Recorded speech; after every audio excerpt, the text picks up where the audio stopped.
welcome to Southern Diaries, where we bring you all the big stories and all the news that matters out of South India. I am Shrinivas Rao and we have a very special show lined up for you today.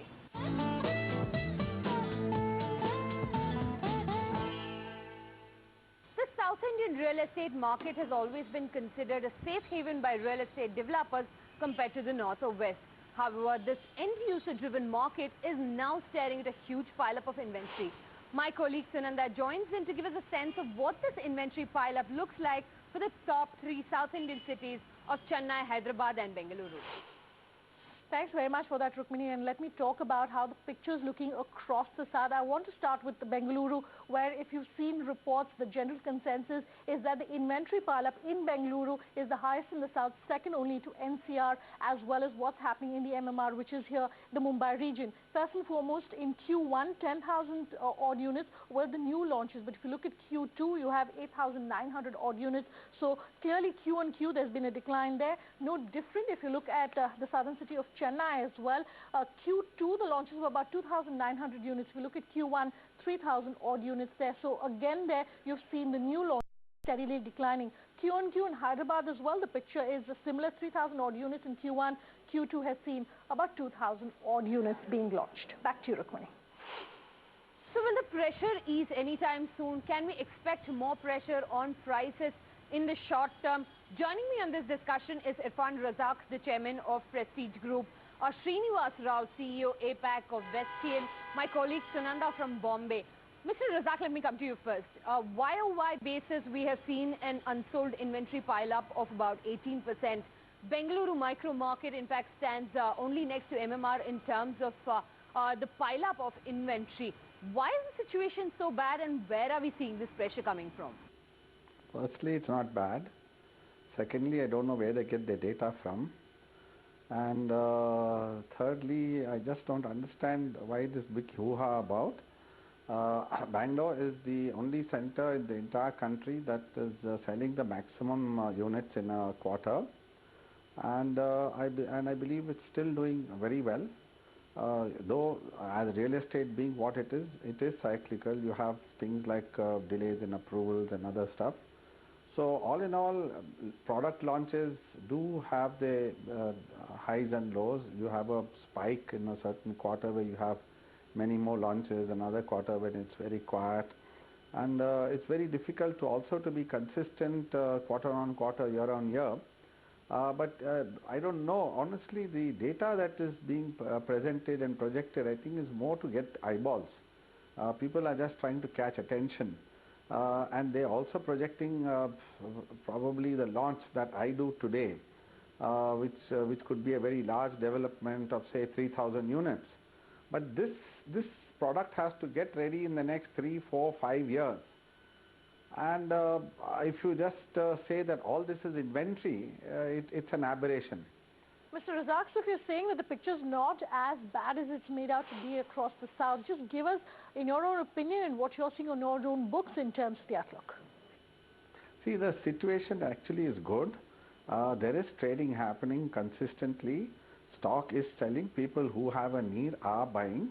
And it all depends on which price point, where the target audience is, and which segment of the population requires homes. And obviously it is the mid and the lower mid that is selling the maximum. But having said that, we also have the luxury segment, which is a niche segment.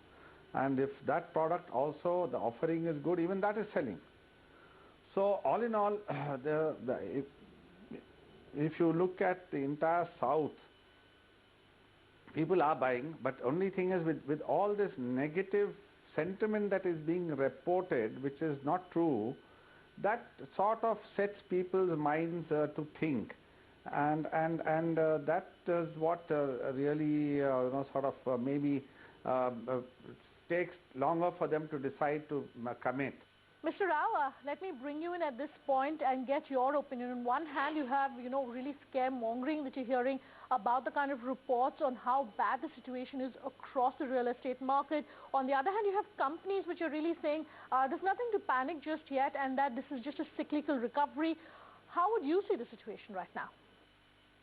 If you look at the southern India market comprising of Chennai, Hyderabad and Bangalore, the total absorption per year is roughly about 100,000 units, of which 45,000 units is taken up in Bangalore, and the absorption in Chennai is about 25,000, and Hyderabad being about 15 to 20,000 units. So on an average, about 100,000 units get absorbed, and about 100,000 units actually come into the market space every year. Well, want to know from you, what is the demand looking like for the tier 2 cities? I'm asking this to you specifically because the reports suggest that we could see a crash about 50% in terms of prices in this market. No, the picture is not bad at all.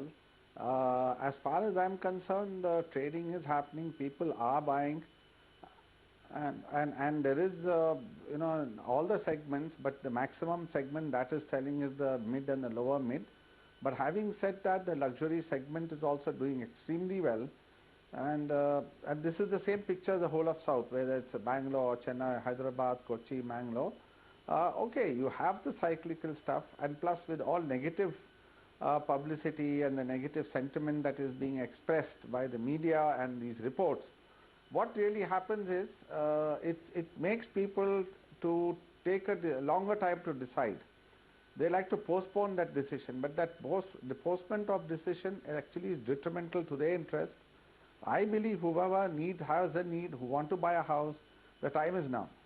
Mr. Rao, the question is to you now. We've seen a recent report as far as the inventory pile-up goes and the absorption. Give us your comments on how bad the situation is looking. Okay, if you take Bangalore as an example, about 45,000 units get absorbed every year. This year, in the first half of the year, about 25,000 units have been absorbed. And we are expecting another 20,000 units to be absorbed between now and end of the year. So there are primarily two reasons why there has been a slowdown in the residential market space. A, the interest rates have been extremely high in the last couple of months, and which is now corrected. And the fact that there was some couple of months of an inauspicious period where where people don't buy property. And now we expect that to change, and over the next 3 to 4 months, we expect about 20 to 25,000 unit absorption in this particular market space. As far as new project launches go, Mr. Rao, you're seeing a 15% Q-on-Q decline in new launches across the southern markets. What's really going on? See, you have to understand the cycle, how the residential market space works. On an average, whenever there is an overhang of more than 2 years of absorption, developers tend to slow down the projects and start bringing in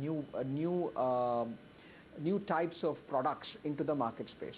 Now, if you look at Bangalore itself, the next year inventory is going to be all about mid-segment or budget housing, where each project launch will be between 2,000 to 2,500 square feet of apartments. So you will see a lot more number of apartments coming into the market space. So what used to be a 45,000 units coming into the market, next year we will see about 55 to 60,000 units coming in. So, Razak, can you share the outlook for Prestige for FY16 with us? We had set a guidance in the beginning of the year. It was pretty aggressive guidance because we had already achieved some very large numbers the previous fiscal. And I think we are on course. We are very positive that guidance will be met.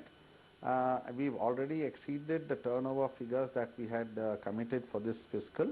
And similarly, the sales figures and the profit figures also will definitely be exceeded. Even our collections are pretty healthy because we already have a whole lot of sales that we had tied up in the previous quarters, in the previous fiscal. And all this will lead to a good, healthy balance sheet.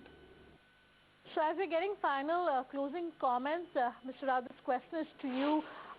What is the scenario looking like going forward? Do you think both absorption as well as demand will pick up going forward?